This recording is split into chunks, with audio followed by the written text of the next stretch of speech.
Halo sobat sekalian, selamat datang di channel ini. Di chapter bonus atau chapter 431, Bang Hori memberi kita informasi terbaru mengenai ranking pro hero Jepang setelah 8 tahun perang All for One selesai, di mana ada beberapa pro hero yang tak diduga menempati peringkat tinggi dan ada yang ternyata turun peringkat, serta bahkan ada yang menjadi pahlawan nomor 1.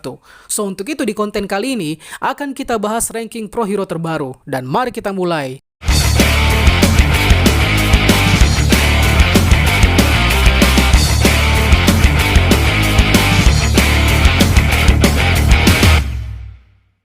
Jadi, kita akan urutkan dari yang paling rendah rankingnya, dan akan saya jelaskan pendapat pribadi kenapa pahlawan ini bisa berada di ranking tersebut, sehingga perlu dibagi menjadi 3 kategori, yakni kategori peringkat bawah, berkisar dari peringkat ratusan sampai 32, kemudian di peringkat mediocre, berkisar di peringkat 30 sampai 11, dan peringkat teratas yang terdiri dari peringkat 10 hingga peringkat 1. Peringkat bawah antara lain ada Mineta di peringkat 108, Kaminari di posisi 44, Seiji di posisi 41, Hagakure di peringkat 39, Zero Hanta di 36, Fruppy di 34, Manga Fukidashi di 33, dan Ojiro di 32. Seluruh pahlawan yang ada di peringkat ini berada di kategori peringkat bawah. Tidak terlalu jelas pemeringkatannya didasarkan pada kekuatankah atau hal lain. Tapi kita tahu sendiri bahwa beberapa di antara pahlawan di kategori bawah ini memang belum sekuat di kategori peringkat 20-an ke atas.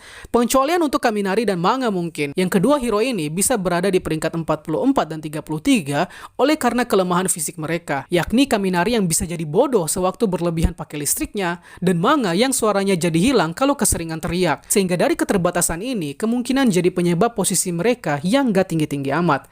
Lalu bergeser ke kategori peringkat mediocre. Nah ini agak banyak, yang terdiri dari Jiro di peringkat 30, Mina di 28, Tetsu di angka 26, Ochaku di angka 24, Kendo di peringkat 23, Setsuna di peringkat 22, Geng Orca di peringkat 21, Shindo di peringkat 20, Tamaki di nomor 18, Tokoyami di nomor 17, lalu ada Inase di peringkat 16, menyusul Bakugo di angka 15, Juzo di peringkat 14, Ida di peringkat 13, Kirishima di peringkat 12, dan terakhir Fat Gum di peringkat 11. Pahlawan dalam kategori mediocre ini sebenarnya diisi oleh karakter potensial, seperti Ochako yang kureknya sudah awakening, Sun Eater yang kita tahu sendiri kekuatannya overpower, lalu Bakugo lebih-lebih kuatnya bukan main, dan Fat Gum yang sebenarnya bisa berada di 10 besar. Salah satu hero yakni Geng Orca sebelumnya pernah ada di posisi 10 besar, namun setelah All Might pensiun, nampaknya dia stagnan di peringkat 12 sampai 8 tahun setelah perang.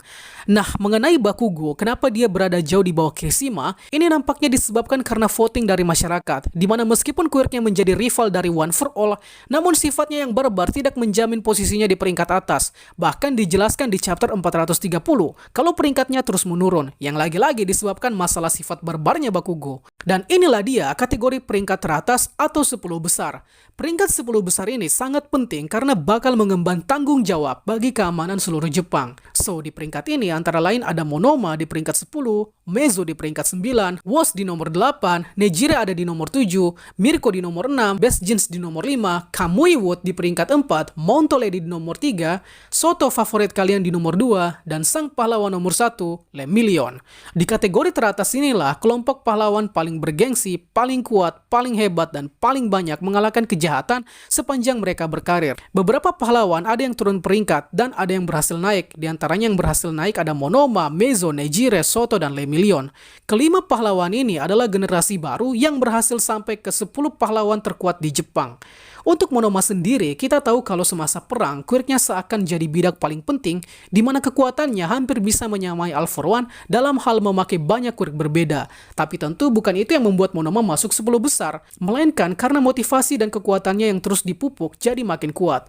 Meizo juga menjadi salah satu yang di luar dugaan berhasil menembus peringkat 9. Ini tidak lain disebabkan karena quirknya yang memang sangat kuat, ditambah lagi perannya yang jadi ikon manusia mutan, sehingga perannya bisa disetarakan dengan All Might, yang dalam hal ini Meizo sebagai simbol kesetaraan manusia. Kalau Soto tentu saja tidak perlu diperdebatkan. Quirknya yang punya dua kemampuan berbeda telah mencetak rekor menyelamatkan satu kota dari ledakan Dabi yang sulit untuk ditaklukkan. Alhasil dia sekarang berada di peringkat kedua. Dan Lemillion, tidak ada seorang pun yang bisa menyentuh Lemillion. Mau sekuat apapun lawannya, Le Million bakal kebal karena kekuatannya yang membuat dia tak bisa disentuh. Sejak dulu, Le Million atau Mirio memang masuk dalam kandidat bakal calon pro hero. Dan siapa sangka 8 tahun setelah perang, dia langsung tancap gas ke posisi nomor 1. Posisi yang pernah All Might dan Endeavor tempati.